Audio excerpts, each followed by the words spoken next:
Caroline laughed like she'd said something everyone at the table was supposed to understand.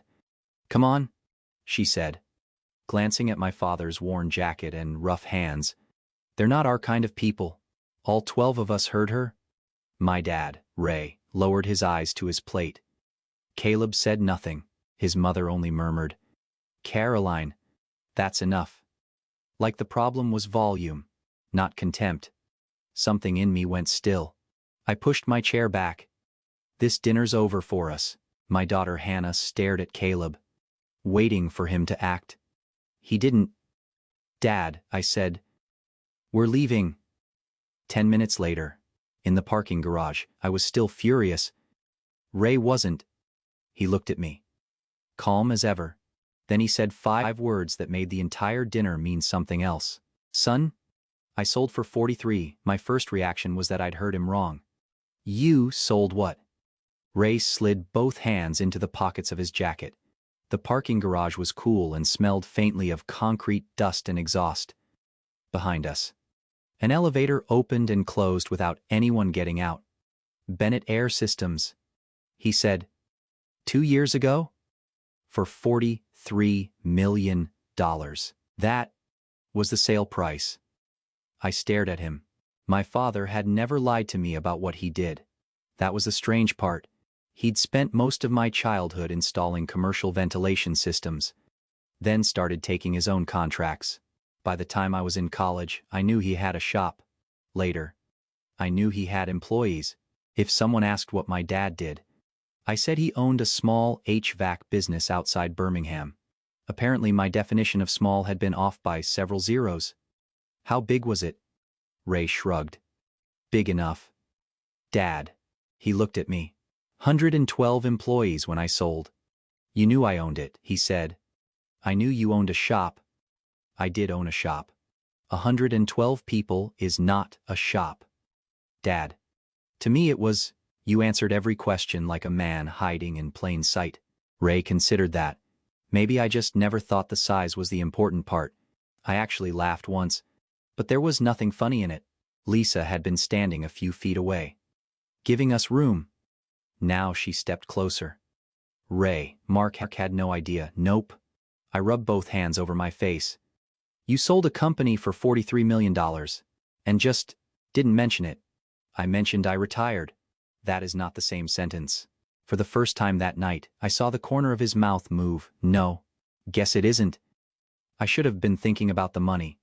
Instead, I kept seeing the dinner table, Douglas asking my father whether he still did hands-on work, Marianne telling him the restaurant had simpler options if the menu felt unfamiliar, Caroline looking at his jacket before she laughed, and Ray sitting there knowing something none of them knew. "You could have ended that conversation in 10 seconds. I said. Ray's expression changed. Not anger. More like disappointment that I'd missed something obvious. "Why would I?" "Because they thought I know what they thought." "That doesn't bother you. It tells me about them." "Doesn't tell me anything about me." I didn't have an answer ready. That bothered me almost as much as the 43 million. My phone buzzed. "Hannah." I answered immediately. "Hey, are you still there in the garage?" There was noise behind her. Chairs. Voices. Someone saying a server's name. Then a door closed and it got quieter. "Grandpa okay?" I looked at Ray. "He's better than I am." "I'm sorry." "Dad." "You didn't say it." "I know." Her voice had changed. The glow she'd had earlier was gone. "What happened after we left?" There was a pause. "Caleb told Caroline she was out of line." "That's something, not right away." "That landed differently." I leaned against the side of a concrete pillar. "What did he say first?" Another pause. "He asked me if we could please not blow this up tonight." I said nothing. Neither did Hannah. She didn't need me to tell her why that sentence mattered. "He didn't ask if Grandpa was okay." She said finally. "He didn't even look angry. He looked worried." About what, the dinner? His parents, everyone being embarrassed. Behind me, Ray took his old metal tape measure out of his jacket pocket and turned it once in his palm. I'd seen him carry that thing for years, even retired. He kept it like other men kept a pocket knife. Hannah, tonight was ugly. Don't make a lifetime decision while you're angry. I'm not. That was the first thing she said that scared me. She continued, Dad, do you remember the welcome reception Caleb's parents wanted at their club? Yeah. Caleb told me Grandpa probably wouldn't enjoy it. I remembered.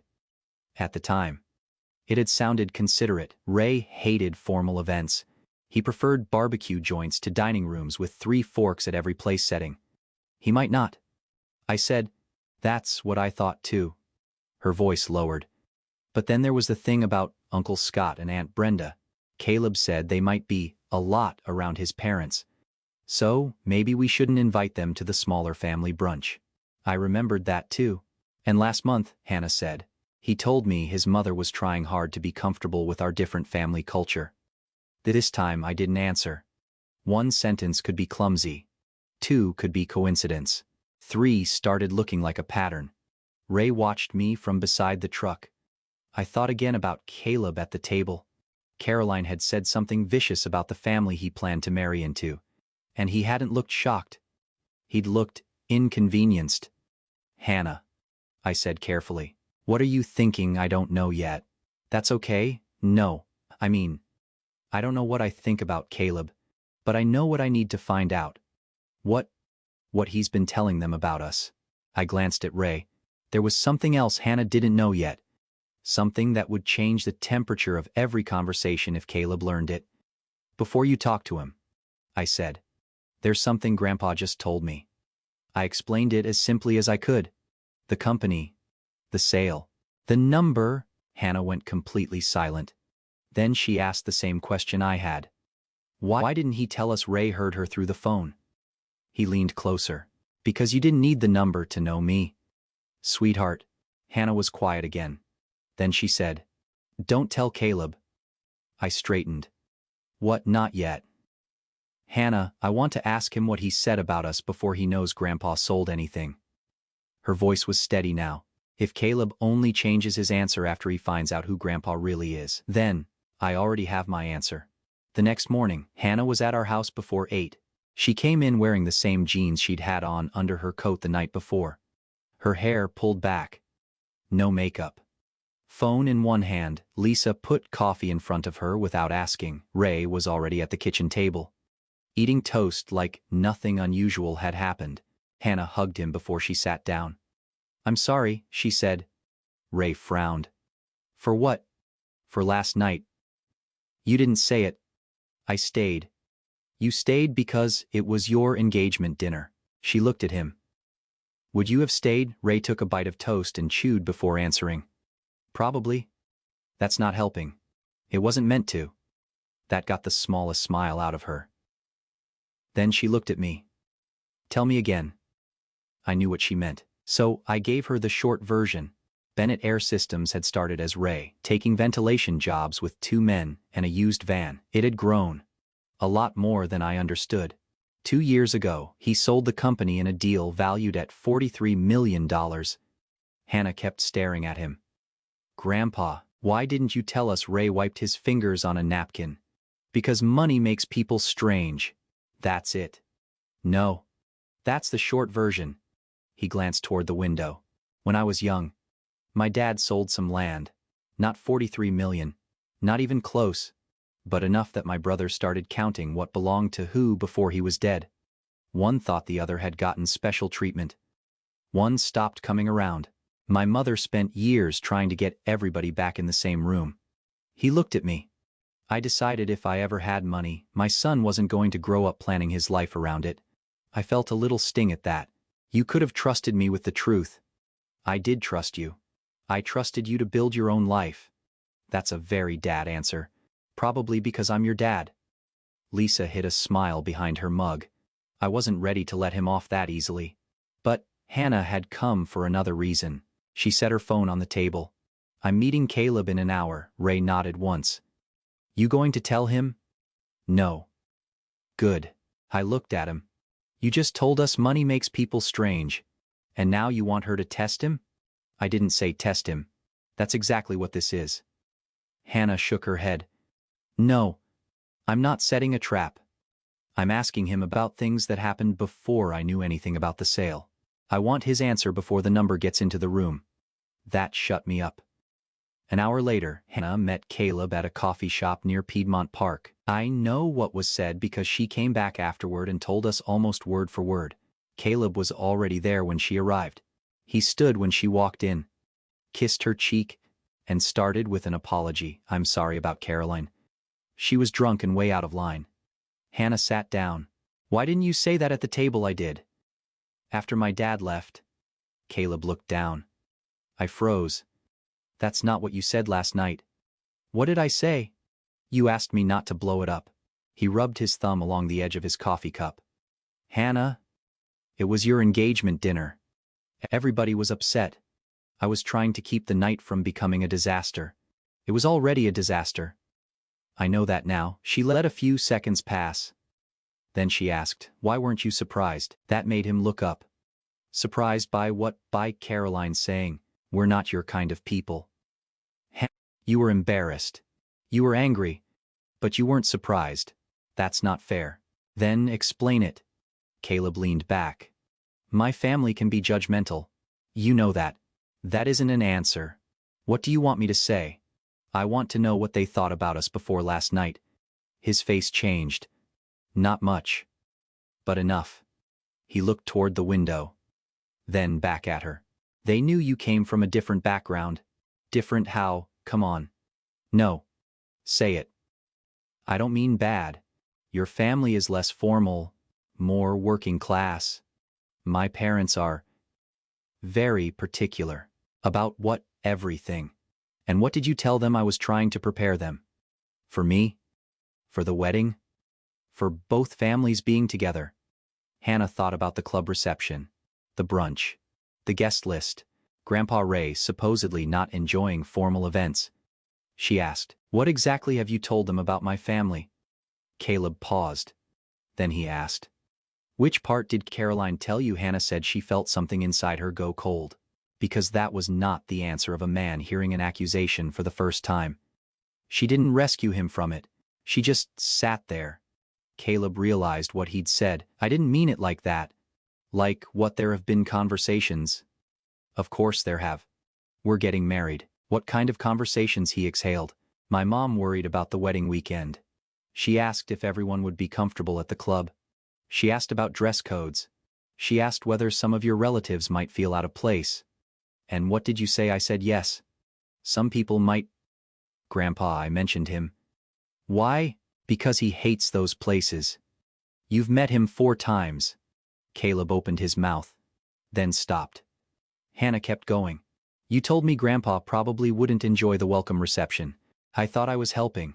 You suggested Uncle Scott and Aunt Brenda skip the family brunch. That is not what I said.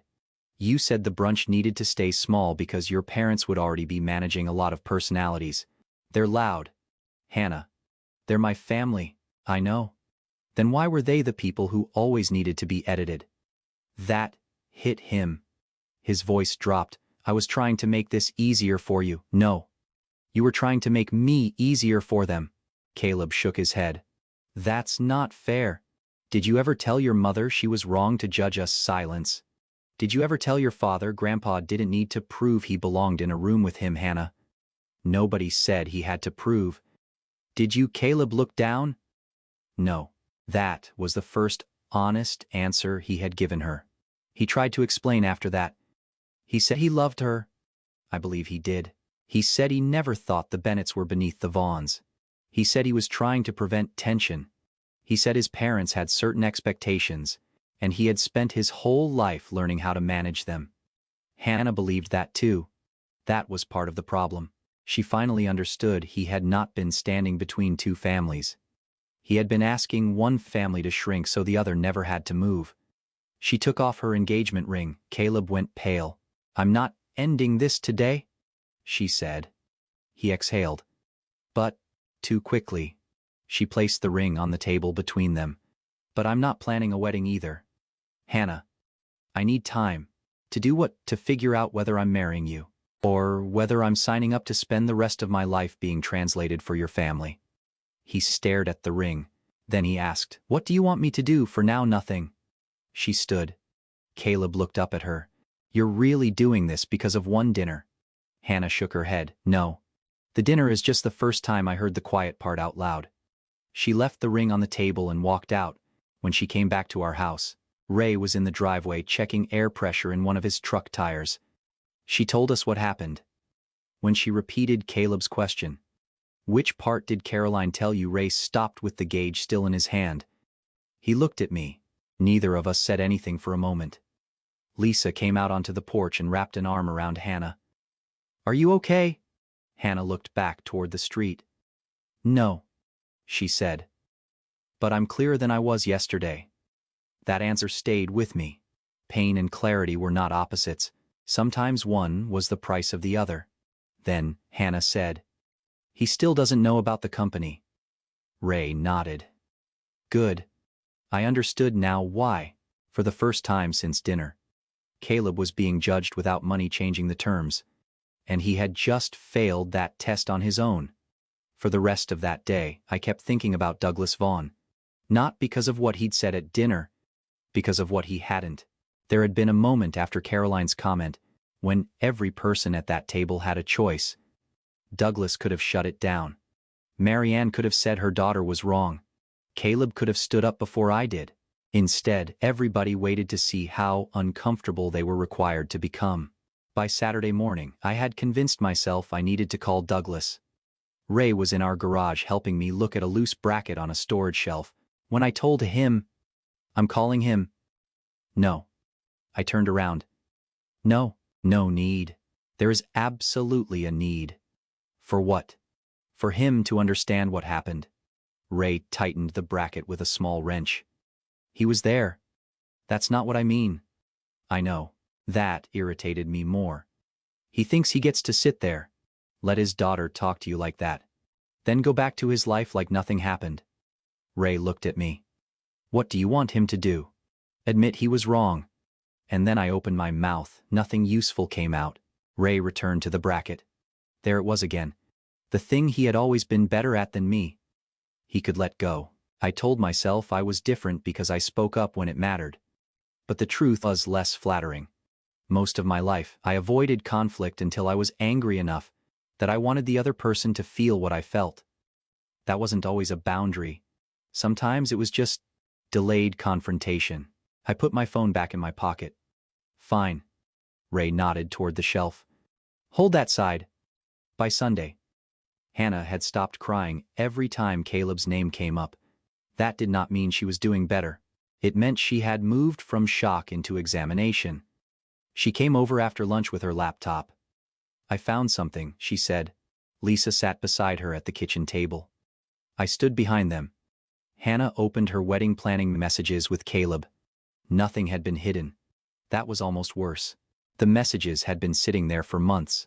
One was from February. Caleb had written, maybe keep the welcome dinner to immediate family. Grandpa Ray probably wouldn't be comfortable with the club crowd anyway. At the time, Hannah had replied, honestly, he'd probably be happier eating barbecue with Dad. They had added a laughing emoji. Another message was from March. Caleb, do Scott and Brenda have to be at the Sunday brunch? My mom is already stressing about personalities. Hannah, they're my aunt and uncle. Caleb, I know. Just trying to keep things smooth. Then April, Caleb, my parents aren't used to your family's style. Give them time. Hannah had replied, what style? His answer more casual, less filtered. You know what I mean? Hannah closed the laptop halfway. I didn't know what he meant, Lisa said quietly. You probably didn't want to. Hannah nodded. She opened it again. There were no messages calling us trash, no secret plan, no sentence saying the Bennetts were beneath the Vaughns. Just dozens of tiny adjustments. Move this person. Skip that event. Change the speech. Maybe don't invite them. Maybe Grandpa won't enjoy it. Individually, every choice had an explanation. Together, they formed a picture. Caleb had spent months making sure his family never had to become uncomfortable with ours. That afternoon, Caleb came to see Hannah. She met him at her apartment. Again, she told us about the conversation later. He arrived carrying flowers. That bothered her. Not because flowers were bad, because flowers belonged to the version of the problem where two people had a fight. This was bigger than a fight. Caleb put them on her kitchen counter. I've been thinking about everything you said. Hannah nodded. And you're right about some of it. Some I handled things badly. Which things? He hesitated. The welcome dinner. Your uncle and aunt. Maybe some of the guest stuff. Why I told you. I was trying to make everyone comfortable. Everyone, Hannah. No. Answer it. He exhaled. My parents are difficult. So I know how they react to people they don't understand. That's not an answer either. He walked to the window. My dad can be judgmental. My mom cares about appearances. Caroline says whatever she wants. I grew up managing that. Hannah stood still. And you thought the solution was to manage me. I thought the solution was to reduce friction. By reducing my family. That's not what I was doing. She opened her laptop and showed him the messages. Caleb read them. His face changed slowly. Not because he didn't remember them. Because he was seeing them collected in one place, Hannah said. Every compromise went one direction. He didn't respond. Your parents never had to skip something because my dad might feel uncomfortable. Caroline was never told to change because my family might think she was rude. Your relatives were never described as too much. That's different. The second he said it, he knew. Hannah closed the laptop. How Caleb sat down. I don't know. You do. He rubbed his forehead. I thought I was protecting you. From what, my family judging you? Then why didn't you tell them to stop judging me? Silence. That was becoming the loudest answer in their relationship. Finally, Caleb said, I should have. Hannah nodded. Yes. He looked at her. Does that mean this is over? I haven't decided. What else do you need? I need to know if you understand the difference between loving me and approving of me after I fit your life. He looked wounded. Good, I thought when she told me. Not because I wanted him hurt, because for the first time, the discomfort belonged to the person who had been avoiding it. The next shift came Tuesday afternoon. I was at work reviewing a subcontractor schedule when my phone rang. Douglas Vaughn. I almost ignored it. Then I answered. Mark. Douglas. His voice sounded different. Warmer. That alone put me on guard. I wanted to reach out personally. All right. I've had a few conversations since dinner. I waited. He continued. I didn't realize your father was Ray Bennett of Bennett Air Systems. There it was. Not, I've been thinking about what happened. Not, I should have defended him. His first meaningful sentence was about the company. How did you find out? I mentioned the business name to a colleague. He knew the acquisition. Of course he did. Douglas continued. Remarkable company. I had no idea the operation had gotten that large. No. And the transaction, 43 million, correct? I looked through the glass wall of my office at people walking between conference rooms. Why does that matter? A pause. It doesn't. It had taken him less than a second to answer. Too fast. I only meant that I clearly misunderstood your father's background. You misunderstood his bank account. Douglas said nothing. That's different. Mark. I'm trying to apologize. Then apologize for what happened before you knew the number. That silence lasted longer. Finally he said, Caroline's comment was unacceptable. Yes. And Marianne and I should have spoken up immediately. Yes. I'd like the opportunity to tell Ray that personally. I'll ask him. Douglas relaxed slightly. Then came the sentence that told me everything. I'd also enjoy hearing more about Bennett Air Systems sometime. We may know some of the same people. I almost laughed.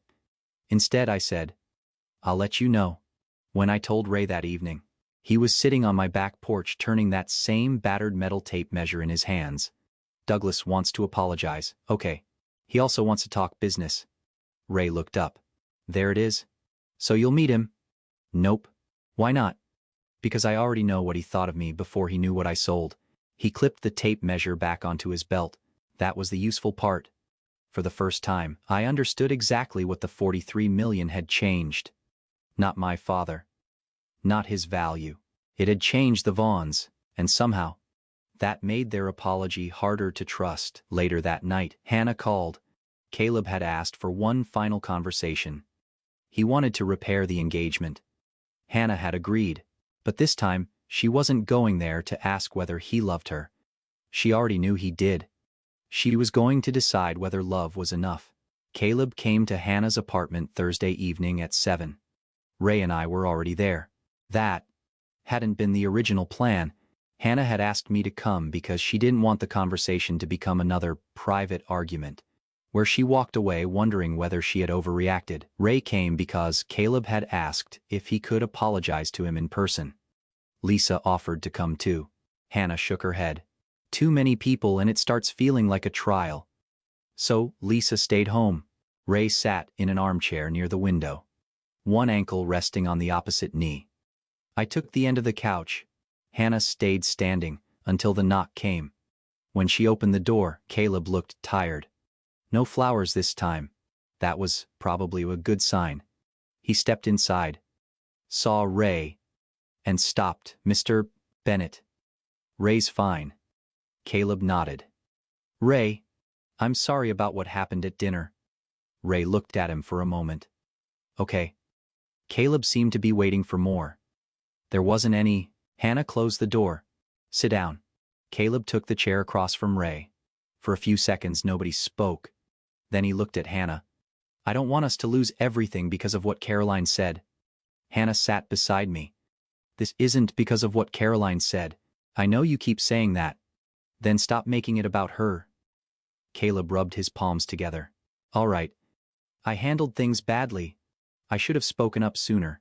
I should have told my parents to shut it down. I should have been more careful about how I talked about your family. More careful. You know what I mean? No. That's the problem. I've spent a year assuming I knew what you meant. Caleb glanced at me, then at Ray. I love you. Hannah. I know. That answer caught him. She didn't say it coldly. She said it almost sadly. I know you love me, she continued. That's what makes this harder. Caleb leaned forward. Then what are we doing? Hannah opened her laptop. We're figuring out whether love is the only part of this relationship that works. She turned the screen toward him. The messages were already open. Caleb exhaled. We went through these. No, we went through some of them. She scrolled. February? You said Grandpa probably wouldn't be comfortable at the club welcome dinner. He wouldn't, Ray said. Maybe not. Caleb looked at him like he had just been offered help. Ray continued. But nobody asked me. The room went quiet. Hannah scrolled again. March. You wanted Uncle Scott and Aunt Brenda left out of brunch because your mother was already stressed about personalities. They're loud. So is your Uncle Warren. Caleb didn't answer. He still got invited. That's different. Hannah looked at him. There's that word again. Caleb's jaw tightened. She kept going. You changed the order of the speeches because you thought your dad should go before mine. That was about timing. You suggested moving the rehearsal dinner because my parents' choice of restaurant was too casual for your mother. I said she'd complain. And every time she might complain, I changed. That is not fair. Hannah closed the laptop. Then show me where your family changed. Caleb opened his hands. What do you want from me? My parents are who they are, and mine are who they are. I know that. Do you? He stood and walked toward the kitchen, then stopped himself. For the first time, I could see anger trying to replace persuasion. I have spent my entire life managing my family, he said. You think I enjoy it? You think I like checking whether my mother is going to be offended by a restaurant, or whether Caroline is going to say something insane? I was trying to keep you from having to deal with that. Hannah's voice stayed low. You didn't keep me from dealing with it. You trained me to participate. That stopped him. She continued. You taught me which people on my side were too loud, which places were too casual, which parts of Grandpa might embarrass your parents, and because you called it keeping the peace, I thanked you for it. I never said I was embarrassed by Ray, no. You just kept deciding where he would fit. She opened one more message. It was from 6 weeks earlier, when the two families had been discussing the rehearsal dinner. Caleb had written, "My dad thinks jackets would be better. Your side okay with that?" Hannah had answered, "Of course." Then, Caleb, great. Just trying to avoid anybody feeling underdressed. Hannah looked at him. "You never asked whether your family could handle a casual dinner. You asked whether mine could dress correctly for yours." "That's not what I meant." "I know. That's the sentence you keep using." She closed the laptop again. "My dad never asked you to become more like us. Grandpa never asked your father to prove he could sit at our table. Nobody on my side has spent a year preparing for the embarrassment of yours." Caleb looked toward my father. "Ray hadn't moved," Caleb said. "I'm sorry." Ray nodded once. "Thank you. That should have relieved the tension." "It didn't." Caleb turned back to Hannah. "So what happens now? I have one question." "Okay. If Caroline had never said that out loud, would any of this have changed?" Caleb hesitated. "That was enough." Hannah looked down. "I didn't think so. Hannah, that doesn't mean I agreed with her. You didn't have to agree with her. You just had to be comfortable enough with the system around her." He sat again. "I can change. Maybe I will. Maybe. What else do I have to say?" "Nothing." His face tightened. "Then why am I here?" "Because I wanted to hear whether you understood it without me giving you the answer." He stared at her. Then he looked at Ray. "I do understand. Your grandfather should never have been treated that way. I should have defended him. My parents should have. Caroline was wrong." Hannah nodded. "Yes. And I was wrong to make your family feel like they had to fit ours." "Yes. I'm saying it. You are now." Something in Caleb shifted. "What does that mean?" Hannah took a breath. "It means I still don't know what you would be saying if the consequences hadn't become real." He looked confused. What consequences? That was the moment. I had known it was coming, but I still felt Ray look at me. Neither of us spoke. "Hannah did. My grandfather sold his company 2 years ago." Caleb looked at Ray. "I thought you retired." "I did." "What company?" "Bennett Air Systems." Caleb stared at him. I watched recognition arrive slowly. Not full recognition at first, just the name, then something else.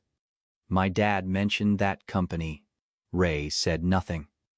Caleb looked at Hannah. "What about it?" She held his eyes. "The sale was $43 million. The room changed, not dramatically. No one gasped, no music stopped, but Caleb's posture straightened. His eyes went back to Ray. $43 million, that was the sale price," Ray said. Caleb blinked. "You owned Bennett Air Systems." "Yep. All of it. Most of it." "I didn't realize." "I know." Ray didn't say it cruelly. That made it land harder. Caleb sat back. For several seconds he looked like he was reorganizing everything he thought he knew. Then he asked, "Why didn't you tell anyone?" Ray's face didn't move. "Who at dinner?" "My parents." "Caroline." "Why would I?" Caleb looked genuinely puzzled. "Because they thought you were—" He stopped. Nobody helped him finish. Ray leaned back in his chair. "They thought I was what?" Caleb looked down. "That came out wrong." "No," Hannah said. "It came out exactly right." Caleb turned to her. "That is not what I meant." "Then finish the sentence." He couldn't. I felt anger rise in me. Not the hot kind from dinner. Something cleaner. I could have told him then. I could have listed Ray's employees. The contracts. The years he kept a company alive through downturns.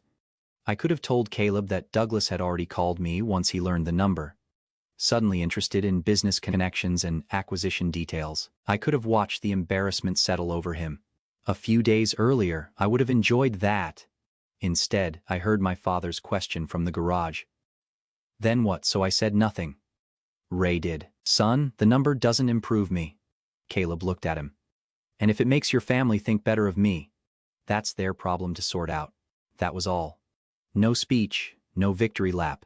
And that was when I noticed Caleb wasn't looking at Ray the way he had at dinner. The man in the worn jacket had not changed. The number in Caleb's head had. Hannah wiped under one eye with her thumb. Caleb saw it. His voice softened. "What do I need to do to fix this?" There it was. At dinner. Hannah's family had been the thing to manage, now Caleb was asking for instructions. Hannah looked at him for a long time. I don't think you can fix it tonight. Then tomorrow. It's not about time. I'll talk to my parents. I'll talk to Caroline. I'll tell them they were wrong. Would you have done that yesterday? Yes. She didn't answer. Caleb swallowed. Yes. I would have. Before you knew about Grandpa. His eyes flicked toward Ray. Just once, but everyone saw it. Hannah did too. Caleb stood. You're setting me up to fail. No. You kept this from me. I found out after the dinner. You knew when we talked at the coffee shop. Yes. And you deliberately didn't tell me. Yes. Why? Because I needed to know whether you respected my family when you still thought there was nothing impressive about us. Caleb's face went red. I never said there was nothing impressive about you. About us. You're twisting my words. I'm finally listening to them. He paced 2 steps and stopped. This is insane. My sister gets drunk and says one awful thing. My parents handle it badly. I admit I screwed up. And suddenly, our entire relationship is being judged, like none of the good parts happened. Hannah stood. The good parts happened. Then why don't they matter? They do. She was crying now. But her voice didn't shake. I wanted them to matter enough. Caleb stared at her. Hannah walked to a small table near the wall. Her engagement ring was sitting in a shallow ceramic dish. She picked it up. For 1 second, I thought she might put it back on. Instead, she crossed the room and held it out to him. I believe you love me. Caleb didn't take it. Hannah, I love you too. His face broke a little at that. Then don't do this. She looked at the ring.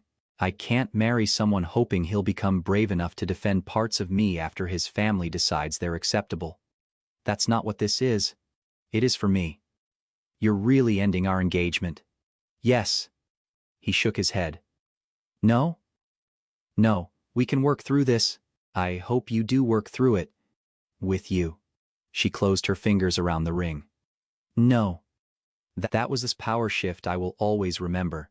Not a raised voice, not a threat, just one word Caleb could not negotiate with. He stood there for several seconds, breathing hard. Then his eyes went to Ray. And he asked the question that ended any doubt Hannah might still have had. If your grandfather had really been poor, would you still be doing this?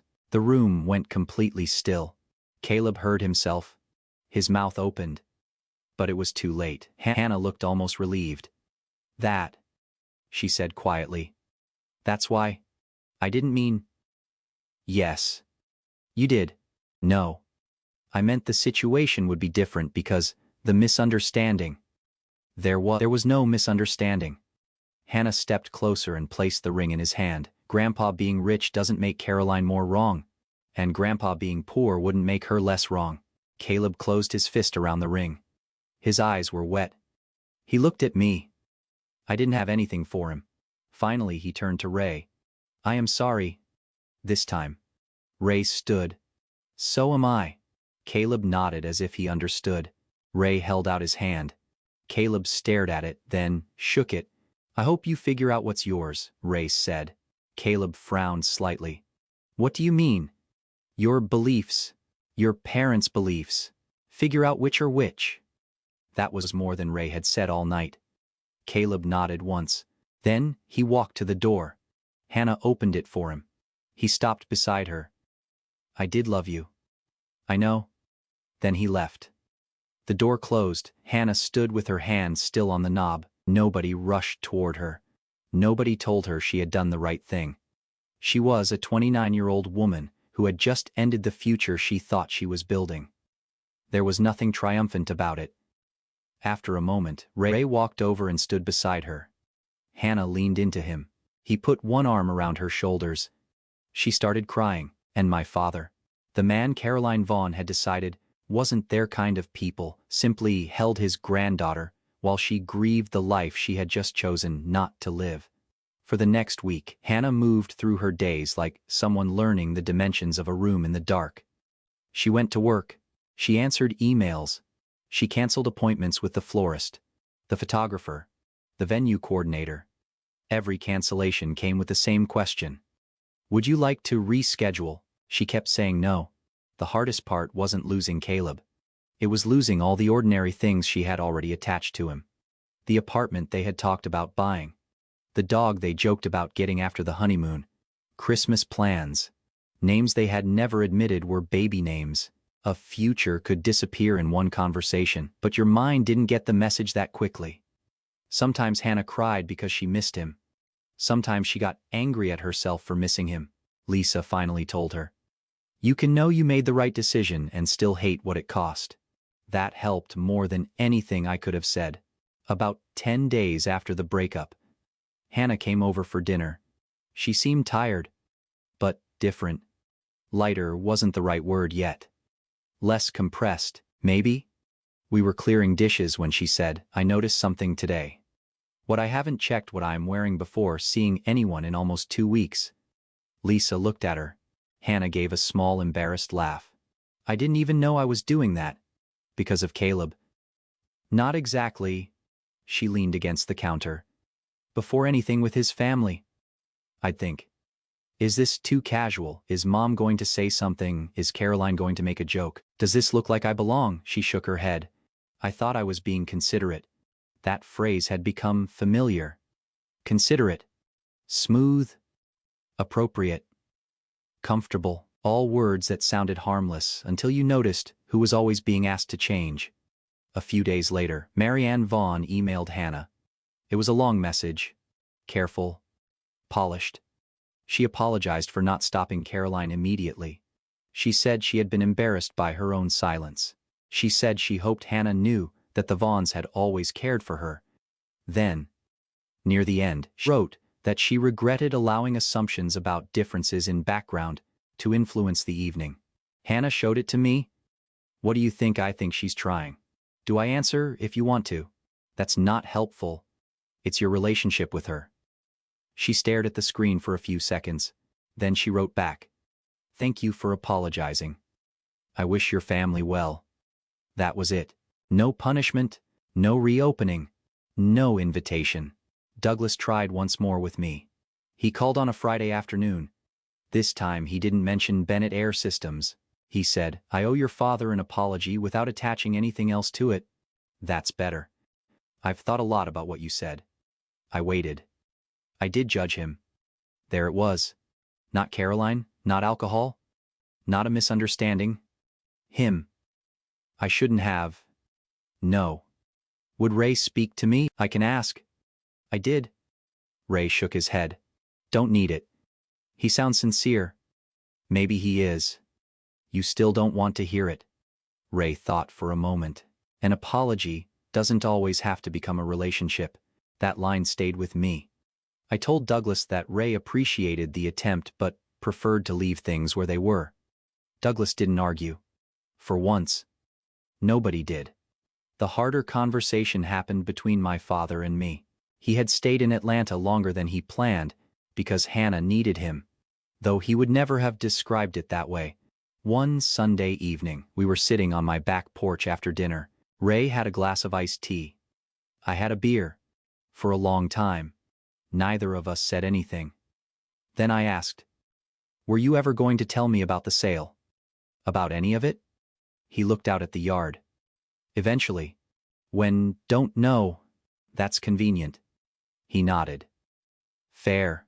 I wasn't trying to fight with him, but I had been carrying something since the parking garage.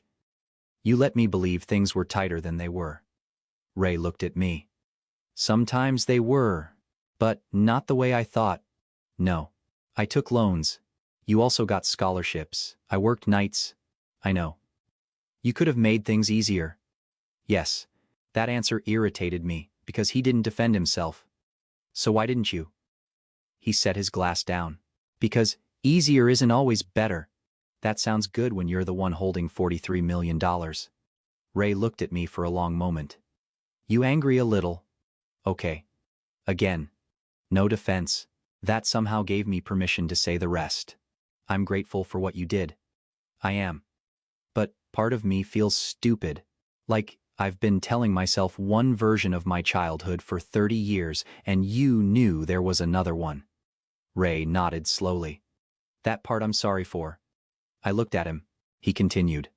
I wanted you to know you could build something without waiting for mine. Maybe I held that idea too tight. That was the closest my father came to admitting he might have gotten something wrong. It mattered. He told me more about his own family then. Not the clean version. The real one. After his father sold that land, money became the subject under every conversation. Who got more? Who deserved more? Who had helped? Who had left? Ray watched two brothers become accountants of every old favor until they could no longer sit at the same table. I thought if you didn't know there was much to count, he said. You'd never start counting. I probably wouldn't have. I know that now. We sat quietly. Then I said, you know I wasn't exactly easy either. He smiled. No argument here. I spent years thinking, not reacting made me mature. Sometimes it does. And sometimes it just means people get comfortable crossing lines. Ray nodded. That too. At dinner, I had stood up because I was angry. Afterward, I wanted Douglas to admit I was right, because I thought that would finish something. It didn't. What finished it was deciding that his agreement wasn't necessary. A boundary wasn't a courtroom verdict. I didn't need 12 people to reconsider what happened at that table. I needed to know what I would do if it happened again. About a month after the breakup, Hannah moved into a different apartment. Not because of Caleb. She had already planned to move after the wedding, and staying in the old place suddenly felt like living inside a waiting room. Ray drove over to help her put up shelves. I arrived late and found him standing in her living room with that battered metal tape measure clipped to his belt. Hannah was holding one end against the wall. 36 1/4, Ray said. You sure? He looked offended. I sold a company. Hannah. I did not forget how to measure. She laughed. A real laugh. He pulled the tape back with a sharp metallic snap. Hannah looked at the worn case in his hand. You know, Grandpa, you could probably afford a new one. Ray examined it. This one works. Of course it did. She smiled and handed him a pencil. I stood in the doorway watching them. A man who had built something worth $43 million. A granddaughter rebuilding a future she had once thought was already measured out. And the same old tool in his hand. For the first time, I understood why Ray had never needed anyone else to know the size of what he built. He had never confused the price of something with whether it was solid. A few nights later, I called Ray while he was cleaning up after dinner. We talked about Hannah's new shelves, a leak in my garage, and absolutely nothing worth $43 million. Before we hung up, I thought about that dinner again. Caroline's laugh, the silence around the table, the way everything changed once people learned what my father had built. But Ray hadn't changed. That was the part I kept coming back to. Respect that only arrives after someone learns your net worth was never respect in the first place. My father didn't need the Vaughns to understand his value. And eventually, neither did I. If you were sitting at that table, would you have walked out with your father or stayed for your daughter's sake? Tell me in the comments. And if you believe dignity matters more than status, subscribe for more stories like this.